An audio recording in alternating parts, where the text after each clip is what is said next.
Ularning aytishicha, unutilgan qishloq chetidagi eski masjid 40 yildan beri jim turgan. Oyoq tovushlari ham, azon ham, hayot ham yo'q, shunchaki singan arklar orasidan shivirlayotgan shamol va uzoq vaqtdan beri tark qilingan ibodatlarning zaif aks-sadosi. Ammo sukunatning o'ziga xos ovozi bor va ba'zida u javobni tinglaydi. Sekin, qo'rqinchli pauza, ular uni masjidi Hamosh, jim masjid deb atashgan. Kech botgandan keyin hech kim kirishga jur'at eta olmadi. Chollar imom bomdod namozida yiqilib tushgan tunning hikoyalarini pichirlashdi. Nafasi chiqib ketgandan keyin ham ovozi "Allohu akbar" degan edi. Qishloq ahli uni tashqariga dafn qilishdi, lekin o'sha kechadan boshlab azon hech qachon to'xtamadi. So'roq qilib yoki uning o'rnini jinlar egallaganmi? Sayohatchining ismi Rafiq edi, qalbi qaysar, arvoh ertaklariga ishonmaydigan yigit edi. U vodiyning narigi tomonidagi amakisining uyiga ketayotganida bo'ron ko'tarildi, shamol uvillashi, chaqmoqlar chinqiriq kabi osmonni ochdi. Uning eski mototsikli Masjidi Nur 1894 yilda qurilgan deb yozilgan zanglagan lavha yonida chirqillab oldi. Ammo u yerda yana hech qanday yorug'lik porlamadi.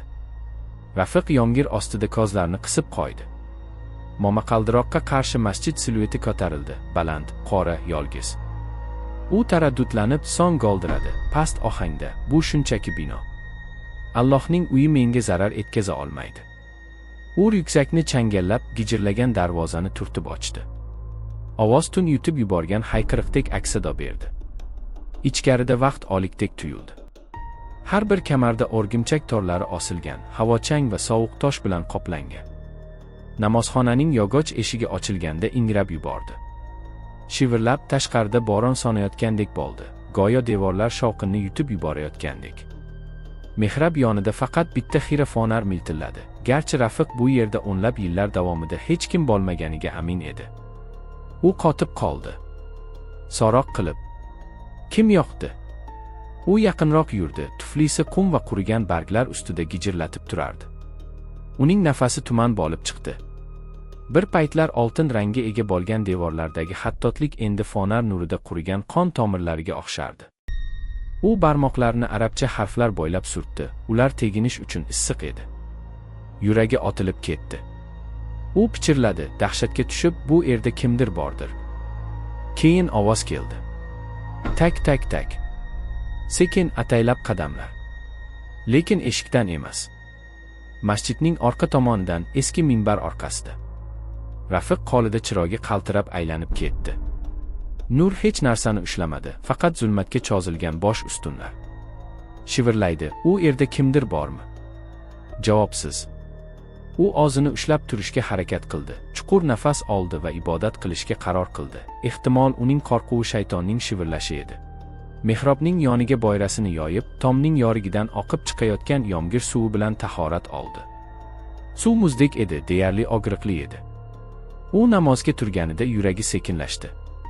Birinchi Allohu akbar zalda chiroyli aks-sado berdi. Sukunat tinglayotgandek tuyuldi. Birinchi rakatda uning ovozi qo'rquv o'rnini egallab, iymoni mustahkamlanib bordi. Lekin ikkinchi yarmida u buni eshitdi. Past pichirlab boshqa ovoz. Yumshoq. Uning orqasida. Xuddi shu misrani sozma-soz o'qish. Avvaliga u bu aks-sado deb o'yladi, lekin vaqt noto'g'ri edi. Uning ortidan boshqa ovoz boshlandi. Sekin, xotirjam, qari. Rafiqning lablari qotib qoldi. Ovoz yolg'iz davom etdi. Qo'rqinchli ohang namozini tugatayotgan edi. Tashahhud paytida boshini biroz burib, shivirlab, so'roq qilib, kim bor? Javob yo'q. Faqat chap quloqining yonida nafas olayotgan kishining zaif ovozi. Chiroq shiddat bilan miltilladi, so'ng o'rnidan turdi. U yutindi, namozini tugatdi va "Assalomu alaykum va rahmatulloh" deb salom berdi va onga burilishga ulgurmay, har tomondan 10 ta ovoz orqaga javob berdi. Qatlam-qavat pichirlash effekti va "Alaykum assalom".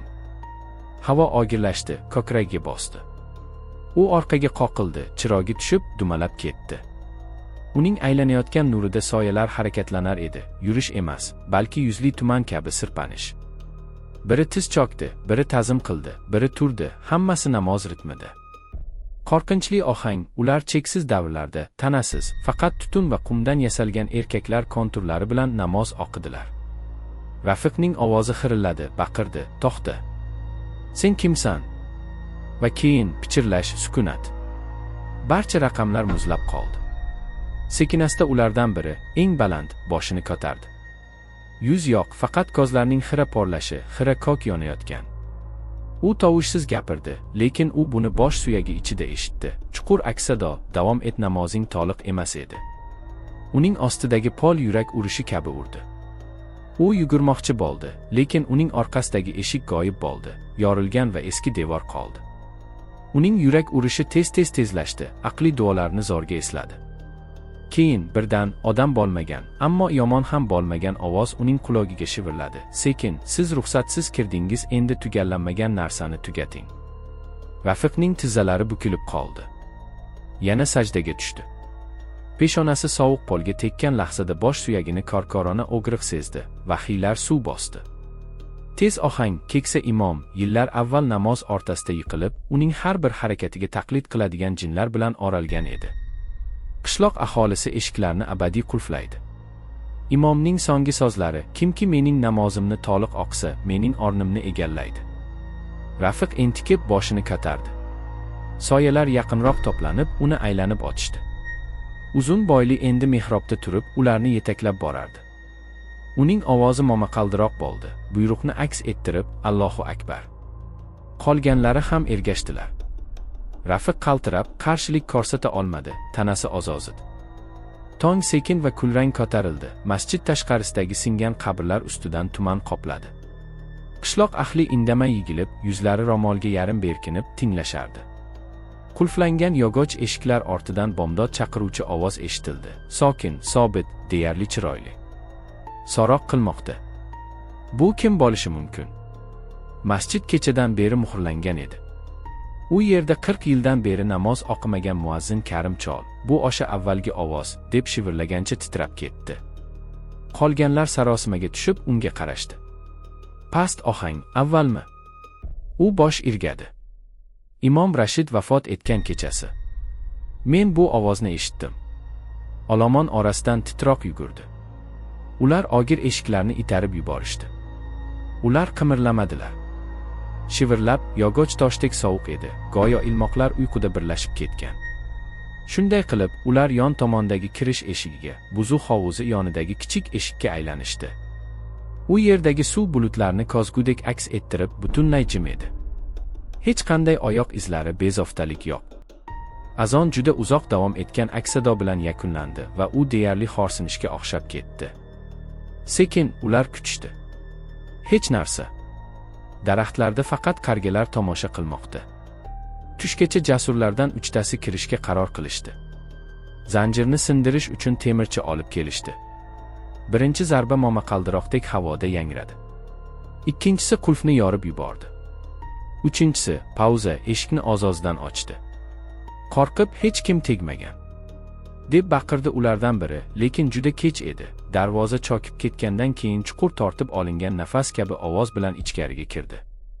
Orqa tarafdagi zal xira va oltin rangda edi. Tomdagi bitta teshikdan yorug'lik ostida chang raqsga tushdi.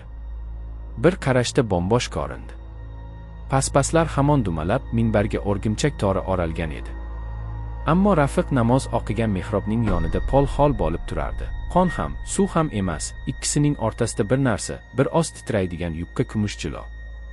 Erkaklar yaqinroq qadam tashlashdan qo'rqib tikilib qolishdi. Pichirlash, keyin ular buni eshitishdi, matoning zaif qirib tashlashi. Hech kim tegmagan bo'lsa-da, to'shak sirgalib ketmoqda.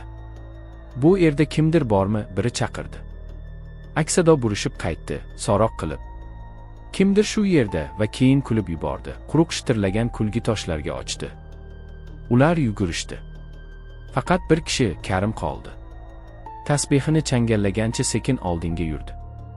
Boshliqqa gapirarkan, ovozi qaltirab, "Yo Alloh, agar bu sinf bo'lsa, menga rahmatingni ko'rsat." Minbar ortida nimadir qimirladi. Shakl. Uzun bo'yli. Hali ham e'tiborga olinishini kutgan soya kabi. Karimning tizzalari zaiflashdi. Shivirlaydi, Rafiq. Soya boshini egdi. Javob yo'q. Faqat yomg'ir va eski tutatqining zaif hidi. Karim tiz cho'kdi. Havo qalinlashib, suyaklari o'g'riguncha bosib turdi.